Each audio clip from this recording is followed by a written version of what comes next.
Bonjour à tous, je me présente, donc Béchir Tourki, je suis directeur technique d'une entreprise qui s'appelle ClassEco. Alors ce qu'on fait à ClassEco, c'est un outil en SaaS pour les transporteurs. Donc vous connaissez tous, enfin, je ne sais pas, Uber, Lyft, etc. Il y a plein d'entreprises qui essayent d'optimiser les transports en utilisant les smartphones. Nous on ne fait pas tout à fait la même chose, je vous expliquerai pourquoi.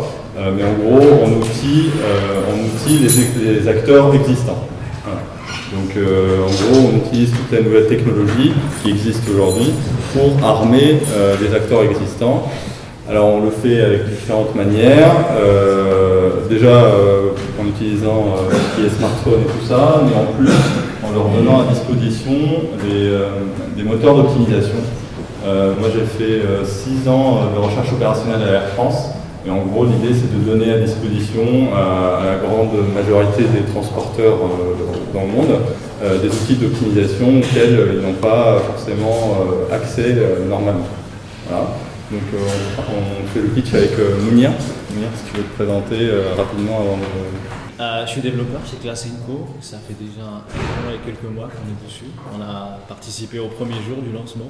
Voilà. On a passé quelques mois en soirée week-end avant le lancement grand public et c'est chouette. Voilà. Voilà. Et Mounir est responsable de toutes les applis mobiles. Donc on va... normalement il y a un temps. Voilà. Donc je vous parlerai un peu de la vision. Après, Mounir vous parlera un peu plus de notre architecture. Donc on a du Rails, on a du Node.js, c'est assez intéressant parce qu'on fait vraiment marcher des moteurs en C++ à chaque fois que il y a quelqu'un qui demande une course.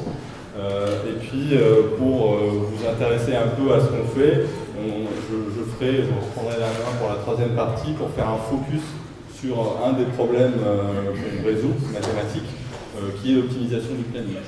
On n'ira pas vraiment dans le détail, c'est plutôt de l'ordre de la recherche que de l'opérationnel, mais je trouvais ça intéressant de partager ça avec vous, comme ça vous avez une idée du genre de problématique qu'on résout. Alors, ce que je vous disais tout à l'heure, donc il y a quelques minutes, il y a plusieurs constats que tout le monde à peu près fait. C'est qu'il y a une demande mondiale en croissance sur ce qui est transport, donc ça c'est important. Le taux d'utilisation est très faible partout dans le monde, c'est-à-dire qu'un taxi en moyenne est rempli 40% de son temps. Donc voilà, ça c'est quand même important. Et quand il est rempli, en fait, il y a 1,1 passager dedans. Donc c'est un peu partout pareil dans le monde. En fait. Donc c'est assez intéressant. Et puis le fait marquant, c'est qu'il y a une numérisation en cours du secteur. C'est-à-dire que les smartphones ont fait que on peut optimiser les transports de manière générale. Donc tout le monde connaît les acteurs existants, les acteurs qui apparaissent, Uber, Privé en France, Lyft. Nous, on ne fait pas tout à fait la même chose, donc ce que je disais, c'est un peu à contre-pied de tout le monde, c'est qu'au lieu de développer notre propre marque et essayer de la vendre un peu partout dans le monde, on fait un outil qui est bien et qui peut servir aux acteurs qui existent depuis des dizaines d'années, qui ont un savoir-faire de formation de chauffeurs, etc., de connaissances du terrain, en leur offrant un outil haut niveau. Ça, c'est le premier élément. Le deuxième élément, c'est on rajoute un aspect recherche opérationnelle, optimisation. Donc ça c'est assez important parce que la recherche opérationnelle historiquement est souvent et surtout utilisée par les grandes entreprises qui peuvent se payer ça. Nous on pense que si on a beaucoup de petites, ça pourra marcher également. Ça pourra effectivement faire de très bons outils d'optimisation qui pourront intéresser plein de petits acteurs. Juste un élément de contexte, en fait, moi je viens de la Garnière, comme je vous l'ai dit, il y a Vincent qui est là aussi, qui a fait quelques années dans le département de recherche opérationnelle d'Air France, donc on connaît bien. Le taux de remplissage en fait, d'un avion début des années 80, il était autour de en fait, 50%.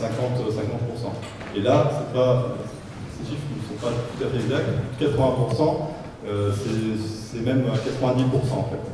Donc en fait, en 30 ans, ça a beaucoup amélioré. En gros, au début des années 80, il n'y avait que les hommes d'affaires qui prenaient l'avion. Aujourd'hui, c'est à peu près tout le monde. aujourd'hui à Paris, je pense qu'il y a beaucoup d'hommes d'affaires, hommes d'affaires, des gens qui prennent des taxis, je pense que de plus en plus, ce sera tout le monde. Et deuxième effet, du coup, c'est directement lié, c'est que le prix du billet a été divisé par 2 en 30 ans. Donc ça, c'est assez impressionnant, sachant que le prix du pétrole a augmenté entre-temps. Donc c'est quand même important. Et donc notre idée, en fait, tout simplement, c'est d'utiliser les techniques qui existent dans le domaine aérien, qui ont été développées depuis des dizaines d'années, pour le transport urbain à la demande. Donc voilà, c'est assez simple. Le transport urbain à la demande, ça comprend les taxis, les VTC qu'on connaît, mais aussi des ambulanciers et les navettes publiques, qui sont un marché énorme et qui aujourd'hui, il y a très peu d'optimisation. Et il y a une très grande marge de progression. Voilà, je vais laisser venir parler de mon produit.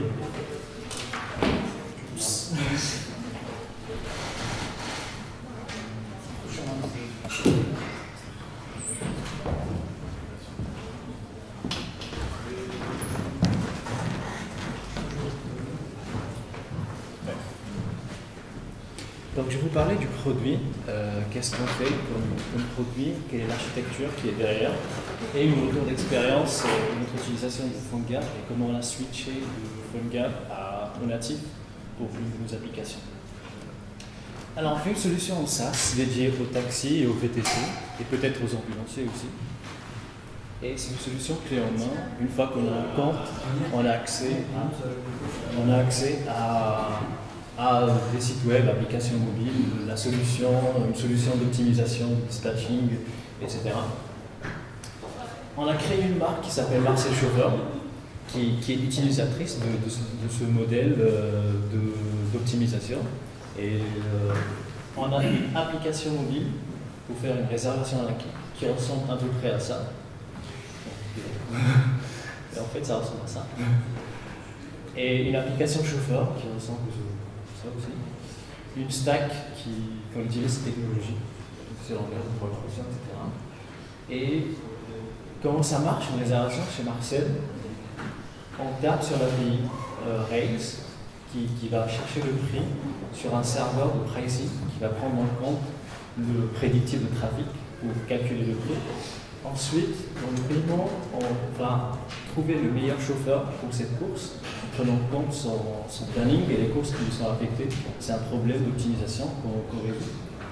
Ensuite, on propose la course à un sous-chauffeur qui peut accepter ou refuser. S'il accepte, c'est bon. S'il refuse, en dispatch, on cherche encore le meilleur chauffeur le plus adapté à cette course. Voilà. Donc pour l'application client, on est parti sur PhoneGap, Backbone.js et jQuery Mobile. C'est l'application qu'on a en prod aujourd'hui, qui marche plutôt pas mal. Mais on veut faire mieux. On veut passer sur Ionic. Je ne sais pas si quelqu'un qui est Ionic. On garde on garde PhoneGap, mais on passe sur Ionic et AngularJS. Alors, Ionic, c'est une plateforme pour faire du développement sous PhoneGap qui est basée sur Angular. C'est une couche qui est sur Angular. Ils ont pas mal de traction. Aujourd'hui, ils sont à presque 12 000 stars sur GitHub. Il y a un mois, ils étaient à 4 000. C'est une startup derrière qui s'appelle Drift, qui a relevé 1 million il y a quelques mois, en mars. Et c'est un projet très prometteur. Nous, on le teste. L'application qu'on développe, elle avance très vite et on va la soumettre en janvier. Donc voilà. Là, pourquoi faire? C'est pour améliorer l'expérience utilisateur. Ce que nous offre Ionic, c'est un peu comme le Bootstrap du web. C'est très riche, ils ont pas mal d'outils, de composants qui sont prêts à utiliser. On peut les customiser aussi très rapidement. Contrairement à jQuery Mobile qui offre aussi des composants, mais il faut hacker un peu pour avoir une application un peu clean. Et aussi, productivité. AngularJS, c'est à peu près, à mon opinion, c'est à peu près le Ruby on Rails du JavaScript. Et ça booste un peu la productivité. On peut aller très vite et itérer rapidement, surtout quand on est une startup. On trouve le product market fit, mais après on itère et après ça avance. Et donc, la productivité, c'est très important pour nous. Donc voilà. Là, je parle de l'application chauffeur. Au début, on est parti aussi sur PhoneGap. pour des raisons de productivité, on avait un temps limité pour faire un time to market, donc on est parti sur PhoneGap pour avoir une application qui tombe sur iOS et sur Android. Mais après, on a dû switcher sur du natif pour des raisons de performance et autres aussi, je vais expliquer. Avant de parler de ça, je vais expliquer comment ça marche PhoneGap. Je ne sais pas s'il y a des gens qui ont utilisé PhoneGap. Bon, sur PhoneGap, on fait du JavaScript, du HTML, du CSS, ça tourne sur un navigateur. L'avantage, c'est qu'on peut tester sur un navigateur avant de tester sur un téléphone, ce qui est assez rapide. Ensuite, PhoneGap, c'est une plateforme qui génère une application qui est native et se base sur des plugins. Et on peut aussi développer notre propre plugin. Et à la fin, on a une application native qu'on peut soumettre sur le store et ça paraît comme une application native. Après, ça dépend du design qu'on a mis en place. Pour nous, ça n'a pas trop bien marché parce qu'on a une application chauffeur qui doit être connectée en permanence. On doit traquer la position des chauffeurs, qu'on ne doit pas les perdre et qui doivent recevoir des notifications pour des courses immédiates. Parfois, on a aussi des cas, si un chauffeur ne peut pas faire une course, on doit savoir ça automatiquement et redispatcher, trouver un autre chauffeur qui est capable de faire la course. Tout ça, on ne peut pas le faire en PhoneGap, ça marche un peu mal. Donc PhoneGap, c'est très bien pour un MVP, c'est bien pour des applications de jeux, de contenu, de e-commerce, etc., de réservation aussi. C'est pas du tout bien pour les applications qui tournent en arrière-plan. C'est possible, mais c'est très compliqué. Enfin, il y a un seul plugin qu'on avait trouvé, mais qui était beaucoup bloqué, c'était pas vraiment prêt pour la prod. Et aussi, il y a pas mal de challenges de perf qui sont typiques, les histoires de Facebook, LinkedIn, etc. Et puis, voilà, je laisse les chiens pour parler d'optimisation. Merci beaucoup, Mounir. Juste avant de parler d'optimisation, Mounir a parlé un peu des composants technologiques qu'on utilise. Je vais parler un tout petit peu de ce qu'on fait en termes d'algorithmes. En fait, on a plusieurs moteurs qu'on aimerait développer d'optimisation. Le premier, c'est l'optimisation de planning. Donc là déjà, pour celui-là, c'est déjà en prod, c'est-à-dire qu'on a déjà quelque chose qui tourne. Il y a encore des améliorations à faire évidemment, mais au moins, voilà, ça marche. Il y a un deuxième moteur qu'on est en train de mettre en place, c'est pour le yield management. Donc le revenu management, pour ceux qui connaissent ça. En gros, c'est faire un modèle pour qu'on puisse stimuler la demande en baissant les prix. Je vous donne un exemple très simple. Nous, on a pas mal avec notre marque Marcel. Mounir l'a un peu expliqué. On est une entreprise donc, qui s'appelle Class & Co. On fait un outil en SaaS pour des transporteurs, sauf qu'on a développé notre propre marque de transport qui s'appelle Marcel pour pouvoir itérer beaucoup plus rapidement et avoir un outil qui marche bien. D'accord ? Donc avec notre marque Marcel, tous les lundis matins, on a, je sais pas, 10, 20, 30 courses pour l'aéroport. D'accord ? C'est les zones d'affaires qui partent à l'aéroport le lundi matin. Sauf que les chauffeurs en fait se retrouvent coincés entre guillemets à l'aéroport après parce que leur prochaine course est à Paris. Et donc, un modèle de revenu management, de yield management consisterait à proposer en fait, le retour d'aéroport lundi à 8-9 heures beaucoup moins cher en fait. Même 50% moins cher, même 80% moins cher, ça sera toujours ça de gagner. Parce que de toute façon, on sait que la majorité de nos chauffeurs vont rentrer à vide. Donc, voilà. C'est un peu ça le principe. Donc ça, c'est le deuxième moteur d'optimisation. Donc on a un petit moteur de pricing aujourd'hui, mais hyper simple, et on aimerait développer ça avec un moteur en C++. Le troisième élément d'optimisation, et ça c'est vraiment le Graal entre guillemets, c'est un moteur de partage. D'accord ? Donc c'est de pouvoir en fait partager des courses de manière complètement dynamique, que ce soit en offline ou en online. Les marques comme Uber, etc. ont sorti des choses, mais nous on y croit énormément parce que derrière c'est un outil qui sera très important pour tout ce qui est transport public en fait. Transport public, si on imagine dans quelques années le transport de manière générale, des bus, ça pourra être des minibus qui se baladent et qui sont tirés par la demande. C'est-à-dire qu'ils passent prendre quelqu'un, après ils passent l'autre, après etc. Et ça en fait c'est juste un moteur de partage de transport en fait. C'est comme si c'était un taxi partagé. Voilà. Et ça c'est un peu notre objectif ultime en fait. Donc là je vais détailler un des moteurs et en plus une partie plutôt de recherche d'un des moteurs. Alors, j'explique un peu le problème business. On a plein de courses en avance, donc nous, on est les seuls déjà à avec notre marque Marcel, on incite à la réservation en avance. D'accord? Plus on réserve tôt, moins c'est cher.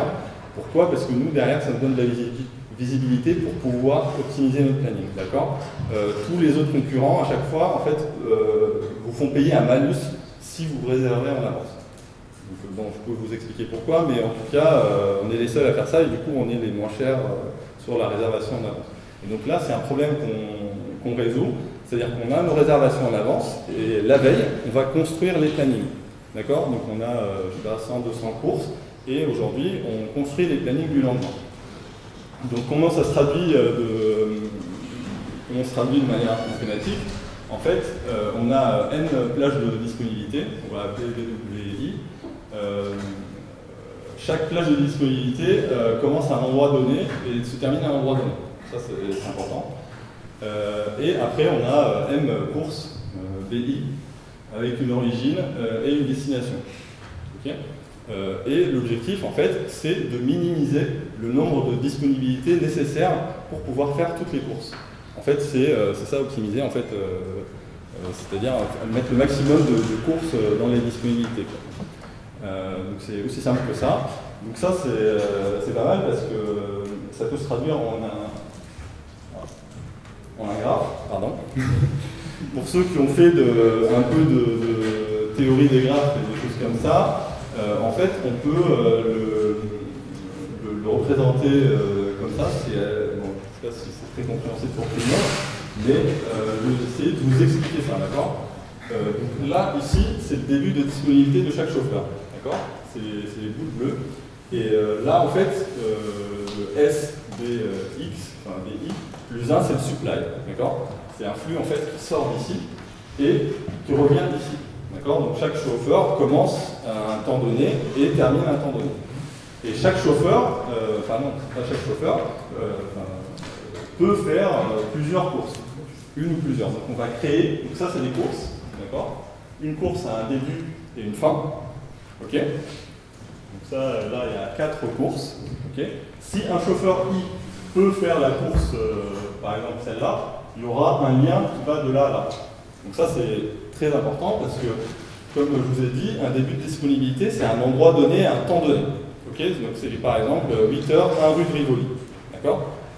Là, c'est une course qui peut être à 10h d'Enfer Rochereau, le début. Et donc là, il y aura un lien, si jamais il est possible d'aller de 1 rue de Rivoli à 8h d'Enfer à 10h. Ok? Donc on construit notre graphe comme ça, je ne sais pas si c'est très clair. On va rajouter quelques contraintes. C'est qu'on va obliger à prendre toutes les courses. Okay, donc le flux qui passe dans chaque course est supérieur ou égal à 1. Et après, on va faire un autre truc, c'est qu'on va mettre un coût à chaque fois qu'un chauffeur fait une course, en fait, c'est un coût de 1. Et en fait, ça c'est très bien parce qu'il y a des chercheurs, Aouja et Orline, qui avec cette formulation-là, en fait, cette formulation-là, c'est le mean cost flow. Donc en fait, on va chercher le flux qui a le moins de coûts possible. Ils disent que ce flux-là, en fait, minimise le nombre de chauffeurs. Pourquoi? Parce que les coûts, c'est tout simplement tout ce qui sort d'un chauffeur. Donc moins on a de trucs qui sortent d'ici, on a le flux minimum. Et après, avec cette contrainte-là, on s'assure que toutes les courses se sont faites.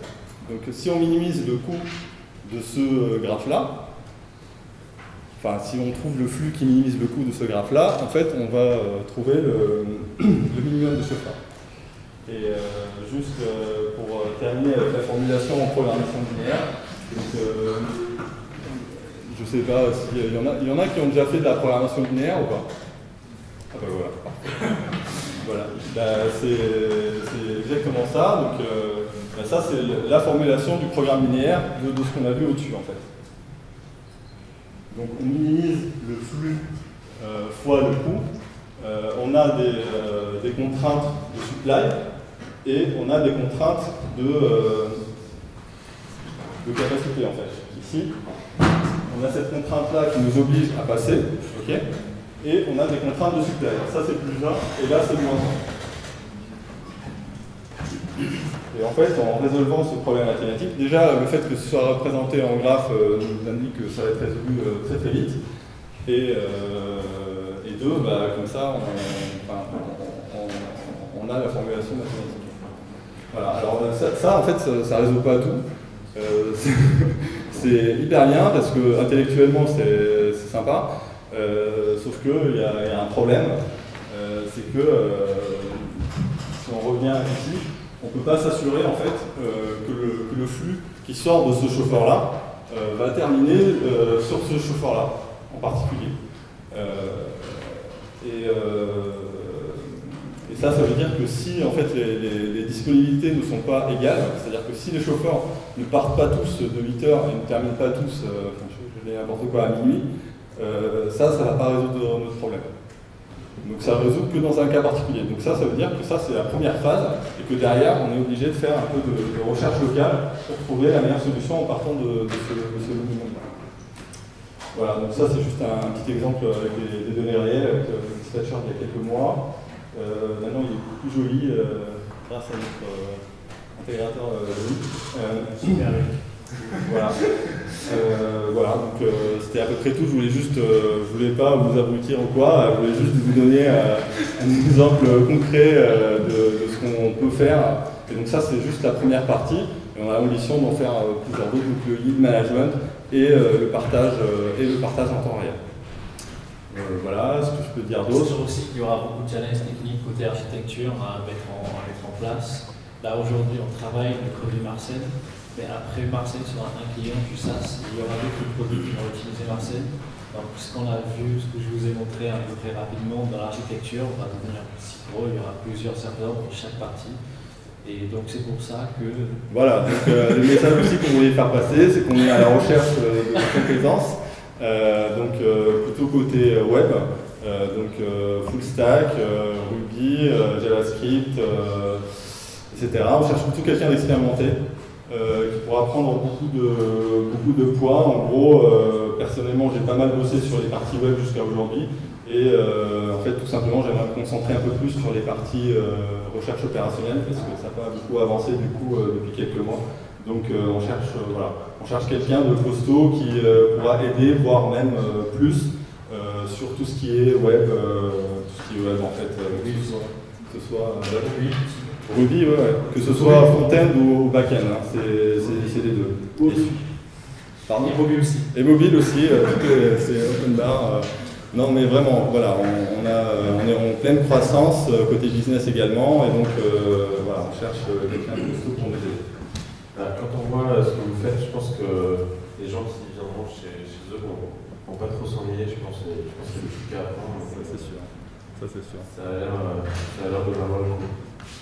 Effectivement, là on s'ennuie pas trop en ce moment, et je pense que sur les prochains mois également, en fait, on avance très vite, mais côté business aussi, ça avance rapidement en fait. On a beaucoup de transporteurs en fait qui aimeraient avoir notre solution, et on est en train de les freiner justement pour maturer notre solution et bien. Ouais. Question technique, pourquoi avoir pris pourquoi avoir pris il a allumé pourquoi avoir pris en solution de calcul du C++ ou du Node plutôt que directement du Ruby? Alors, en fait, quand on fait de l'optimisation, de la recherche opérationnelle de manière générale, la question ne se pose pas trop en fait. C'est tellement beaucoup plus... en fait, c'est très intensif en calcul, et ça n'a rien à voir. La question ne se pose même pas. Dès qu'on fait des moteurs d'optimisation, on fait forcément du C ou du C++. Le Node vous sert pour les calculs, ou c'est vraiment sur le... Alors, le Node nous sert surtout pour distribuer les calculs. D'accord. En fait, le Node, c'est une partie API, et ça lance des moteurs en C++ qui peuvent être lents et après qui call back. Voilà. Comment vous protégez-vous contre les nappes? C'est-à-dire quelqu'un dit je veux telle course, et puis il a trouvé une autre solution au dernier moment, il n'est pas là. Alors ça c'est une question business, la réservation est annulable jusqu'à 1 heure avant le départ. Donc si la personne annule à moins d'1 heure, on considère que le chauffeur s'est déplacé, Et en fait, nous, c'est pas nos chauffeurs, en fait, c'est nos chauffeurs indépendants, et du coup, il est payé. Il facture et il est payé 100% des courses.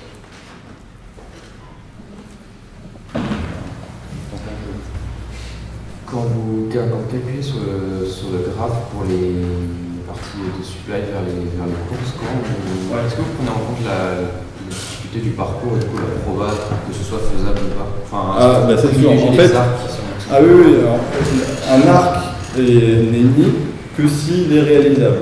D'accord? Et comme en plus c'est à l'avance, c'est-à-dire on optimise pour le lendemain, en fait on doit avoir une prévision de trafic pour chaque arc en fait qu'on fait. C'est derrière, il y a une prévision de trafic qui nous dit d'ici à ici, il y a tant de temps, etc. C'est comme ça qu'on sait si les arcs sont réalisables ou pas. Donc d'ailleurs aujourd'hui on utilise une solution qui existe sur le marché, qui nous donne ça, qui s'appelle IR, qui est le service de Nokia, qui nous donne cette prévision-là, mais on n'est pas entièrement satisfait et on a développé notre propre map en local. Donc ça, c'est plus dans le détail, mais en tout cas, on aimerait l'utiliser d'ici quelques mois. En fait. Voilà. Au début, vous avez mentionné que vos concurrents, ils appliquent un malus quand on réserve au préalable. Oui. Alors que vous ne le faites pas. Au contraire. Ouais. Par contre, je peux comprendre pourquoi. Alors. Et aussi, la deuxième question, si la personne réserve le jour même, est-ce que c'est possible chez vous? Oui, tout à fait. Oui. Alors, pour la première question, c'est très important de comprendre ça parce qu'on est les seuls à le faire. Donc, on est très fiers. En fait, les autres concurrents, comment ils font quand on a une réservation en avance? En fait, tout simplement, ils la transforment en résa immédiate. D'accord? Prenons le cas le plus simple, c'est Taxi G7. D'accord? Taxi G7, quand vous réservez par exemple pour dimanche prochain à 18h parce que vous avez un avion, en fait, lui, tout ce qu'il va faire, c'est qu'il va mettre la réservation de côté et il va à 17h30 ou 17h45, donc le dimanche, il va faire un appel et il va dire qui va prendre cette course-là. Et du coup, quand le taxi arrive, il a déjà quelque chose sur le compteur. Ok? Et en fait, il bloque un chauffeur juste avant. Donc, en fait, il transforme la résa en avance en une résa immédiate. Donc forcément, il n'y a pas de visibilité globale et ils ne peuvent pas optimiser un planning de manière globale. L'avantage de ça, c'est qu'ils n'ont pas à gérer de planning en fait. Donc ils gèrent course par course en immédiat. Ils mettent en relation et après c'est fini, ils s'en occupent plus. Alors que nous, ce qui est un peu difficile du coup, c'est qu'on est obligé de gérer la logistique du planning. Donc quand on fournit un planning de la veille au chauffeur, derrière, on est obligé de s'assurer qu'il est tout le temps réalisable. Même s'il y a un accident, on est obligé de gérer cet aléa-là pour pouvoir redispatcher, etc. Donc c'est un peu plus compliqué, mais nous on pense que c'est le bon choix. C'est-à-dire qu'on pense qu'on a beaucoup plus à gagner en incitant la réservation en avance et en optimisant que le contraire. Et pour vous répondre, effectivement, on prend aussi des réservations en temps réel et même à moins de 24 heures. Mais dans ce cas-là, ce ne sera pas très bien optimisé et c'est là où on met un malus, entre guillemets, il y a moins de réduction. C'est-à-dire que chez nous, aujourd'hui, si on réserve 2 jours en avance, c'est 15% moins cher. Si on réserve la veille, c'est 5%. Et si on réserve en immédiat, il n'y a pas de réduction. Voilà. Bon, une dernière question, après on va arrêter. Parce que... Okay. Sarah, tu nous as parlé de PhoneGap, de Côte d'Ivoire. C'est la même chose. C'est la même chose. Et donc, exactement la même chose. C'est PhoneGap, c'était un projet et après il a été acquis par Adobe. Et ils ont créé, pour le garder open source, ils ont créé Apache Cordova. Mais c'est la même chose, c'est la même code base, c'est une petite différence dans les commandes, mais c'est la même équipe qui produit. C'est la même chose. Ok, merci. Par rapport à la question justement d'avant sur le fait que vous expliquez les concurrents gérer le flux vraiment directement sans faire de programmation. Et du coup, pour moi, je pense que l'intérêt de vos concurrents, je vais faire ça, c'est que si vous gérez tout le planning, comment vous faites si à un moment il y a un taxi et qu'il tombe en panne ou s'il y a un souci? Est-ce que ça ne modifie pas notre flux? On gère la logistique du planning qui est un peu compliquée, c'est-à-dire que quand il y a un vrai souci, on est obligé de redispatcher toutes les courses et là c'est plutôt de l'opérationnel en fait. Donc nous on pense quand même qu'il y a de l'intérêt à faire ça. Nous quand j'étais à France, en fait il y avait plusieurs horizons à chaque fois. C'est-à-dire il y a l'optimisation à 6 mois, à 3 mois, à 1 semaine, un jour et après avec l'opérationnel, s'il y a du brouillard, etc. on va enfin, on va redispatcher. Donc là, c'est un peu la même logique, c'est-à-dire qu'on a l'optimisation qui est faite la veille en pensant que tout est parfait, et après, on est obligé de gérer les cas un peu particuliers où ça se passe pas très bien, mais on pense que global, quand même, on est gagnant.